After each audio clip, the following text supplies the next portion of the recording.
throughout what has been written in the paper. It was just a real tough time at work for that year.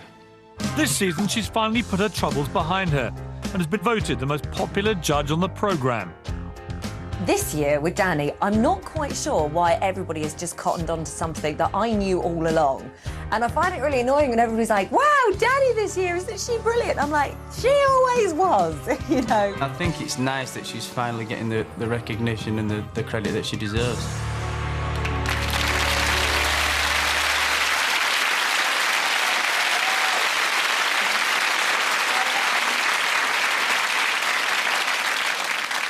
The one episode from last year, I'd never watched that one back where I was crying. I just couldn't. So I was a bit shocked to see that. Why did you lose it then, do you think? It sounds so stupid now when you look at it, and it was all over, who stole the song? But at the time, like Chris said, it was just a build-up of everything. And I just felt like within my character, it's so much about what is right and wrong. I don't care about bad headlines or someone having an opinion of me, but saying something that isn't true, that I wouldn't do, is something I do get upset about. Of all the people in the world to be upset with, Louis Walsh would be about the last person. I mean, he's probably the nicest man on the planet. He wasn't nice those few weeks, I tell you. There were some colourful words coming out of my dressing room backstage. When you first joined the judging panel, it was a fairly controversial appointment. Now, Noel Gallagher even said, if there's one person in the room who wouldn't know talent if it kicked them in the arse, it's Danni Minogue. What did you feel when you heard him say that? I was surprised he knew who I was.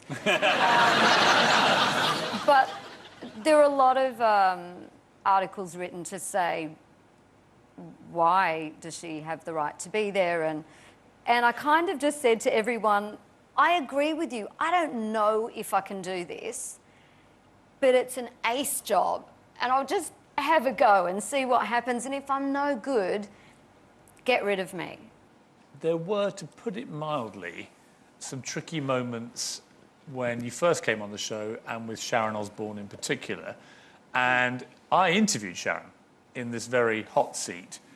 And Which I've never seen, I know by you've the never way. seen this. Heard clips about, but you're about to show me. So because you missed it, we thought we'd show you a few of the highlights. I mean, do you want to see this?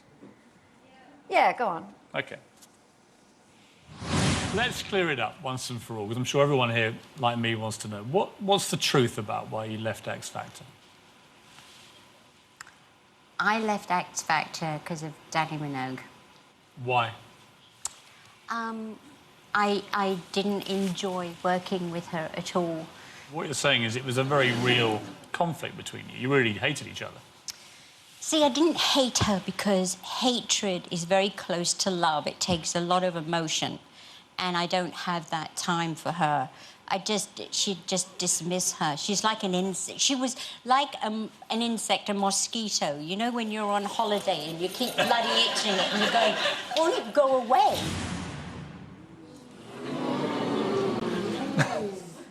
What is your reaction to that? You know what? I was so wanting to meet Sharon when I got to be on the show. I'd watched the Osbournes, I'd watched all the X Factor, I was a massive fan. And it couldn't have been more devastating to turn up day one at work, and it was pretty obvious she didn't want me there, and I didn't know why. And then it was just ups and downs from then throughout the season, and I tried with her, because on paper it looked like fun. Working with Sharon Osbourne, yes!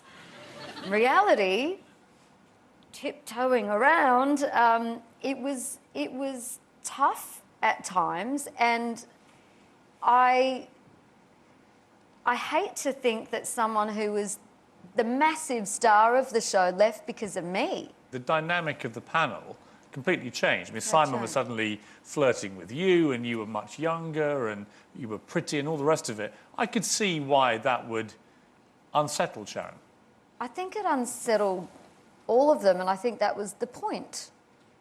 I didn't want to upset people, but it was to shake the show up in general, and did. It provided that pantomime that was beyond real. What do you feel about Sharon now? I admire a lot of things that she's achieved. I don't always admire the way she behaves, and I always wanted to meet Ozzy Osbourne, but I guess that's out of the question. How competitive are you personally, do you think? You see, on It's X not in Factor me. now, you are a ruthless, competitive machine, aren't you? Ruthless. I asked Simon, I said, who's the most competitive? He went, oh, my God, Dannii. He said, she's unbelievable. It is Unbelievable. not. I think Simon and Louis are the most competitive, but they're jealous that I work hard with my artists and I have a close bond with them and all of that other stuff that I do. You see, you come out with all this guff about I work with my artists, I made the best one win and all that kind of thing. Underneath it, you're thinking, I want to screw Carl and Walsh into the ground. And I want them to land on Cheryl Cole, right? No! Yes! No!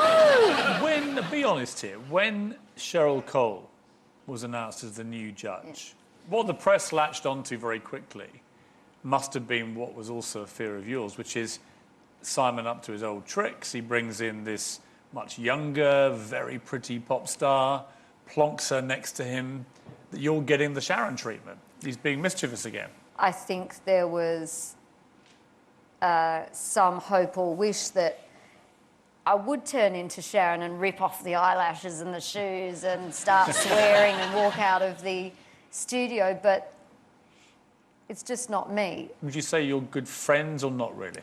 I say we're work colleagues. She's gorgeous, she's adorable at work, she is what you see on the TV, that's genuinely her. But I don't have a phone number, we don't call each other, we don't hang out, but I don't hang out with the other judges either. You normally are the consummate professional, and then a couple of weeks ago, you got caught up in a right old firestorm when you made your joke about Daniel Johnson. I had read his interview that had explained that he was happily open